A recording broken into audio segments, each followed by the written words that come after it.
गर्मी लग रही है, पहाड़ों पर चलो।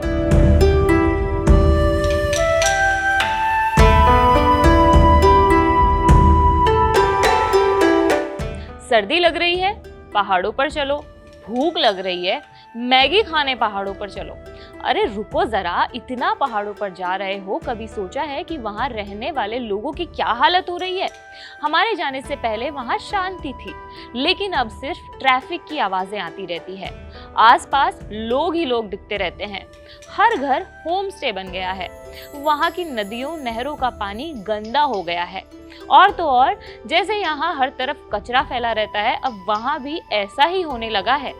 लेकिन अब इन सब से एक और खतरनाक चीज होने वाली है, क्योंकि हिमाचल की 34 बस्तियां, 204 हेक्टेयर खेती योग्य जमीन, 57 पुल और 106 किलोमीटर की सड़क सब बर्बाद होने की कगार पर है। कैसे, वो आपको आगे बताते हैं।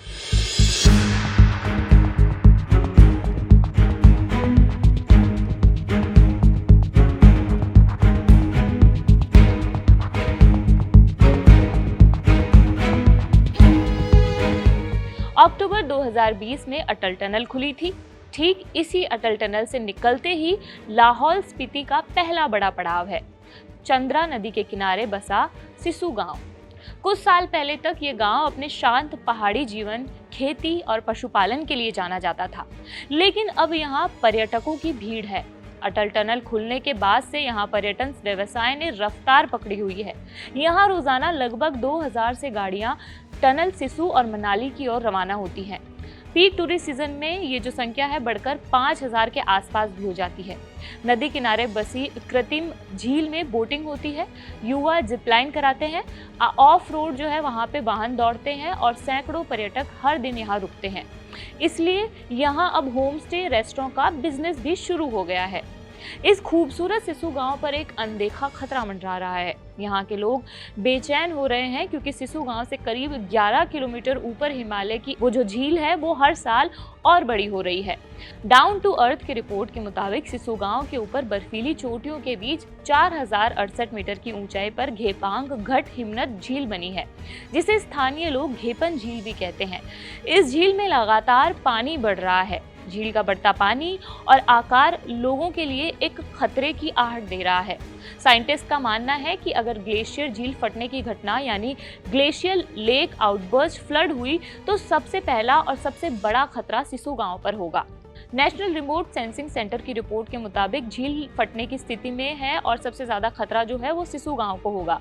इस रिपोर्ट में झील फटने की 8 स्थितियों का आकलन किया गया है और सभी 8 स्थितियों में सिसु गांव रेड जोन में है। रिपोर्ट बताती है कि झील और गांव के बीच ढलान है, जिससे पानी और मलबे की रफ्तार बेहद तेज हो सकती है। सिसु के बाद गौशाल, तांदी गांव ज्यादा जोखिम वाले क्षेत्र में है। सबसे खराब स्थिति में झील फटने के केवल 21 मिनट के भीतर ही बाढ़ का पानी सिसु तक पहुंच सकता है। अनुमानों के अनुसार पानी की गति 43 किलोमीटर प्रति घंटा हो सकती है और इसकी गहराई 20 मीटर तक पहुंच सकती है। साइंटिस्ट कहते हैं कि बाढ़ की स्थिति में पानी के साथ भारी मात्रा में मलबा, चट्टानें और ग्लेशियर से टूटे पत्थर भी नीचे आएंगे।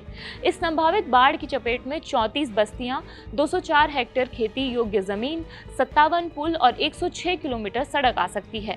मनाली लेह राष्ट्रीय राजमार्ग और अटल टनल और पर्यटन से जुड़ा पूरा इंफ्रास्ट्रक्चर भी खतरे वाले जोन में ही है।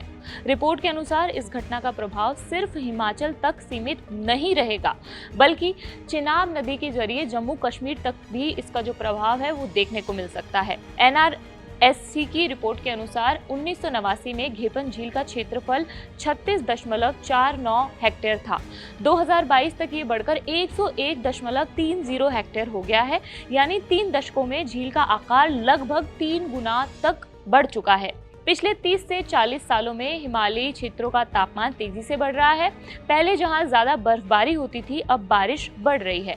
बारिश ग्लेशियरों को बर्फ से कहीं ज्यादा तेजी से पिघलाती है।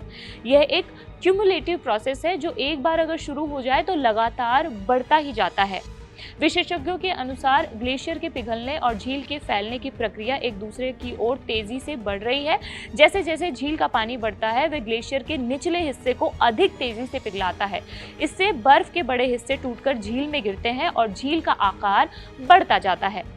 सिस्सू आने वाले हजारों पर्यटक झील, नदी और बर्फीले पहाड़ों की तस्वीरें लेकर लौटते हैं, लेकिन उनमें से अधिकतर को ये अंदाजा भी नहीं होता है कि इन्हीं पहाड़ों के पीछे एक झील हर साल थोड़ी और बड़ी हो रही है। क्योंकि हम लोग वहाँ जाते हैं, गंदगी फैलाते हैं, जो मन में आता है वो करते हैं, जिसकी वजह से वहाँ का जो टेम्परेचर है, तापमान है, वो ऊपर नीचे हो रहा है। आप जब भी जाएं तो थोड़ा ध्यान रखिए। आपको ये वीडियो कैसी लगी हमें कमेंट बॉक्स में बताइएगा। मेरा नाम मनीषा है और देखते रहिए कड़क। शुक्रिया।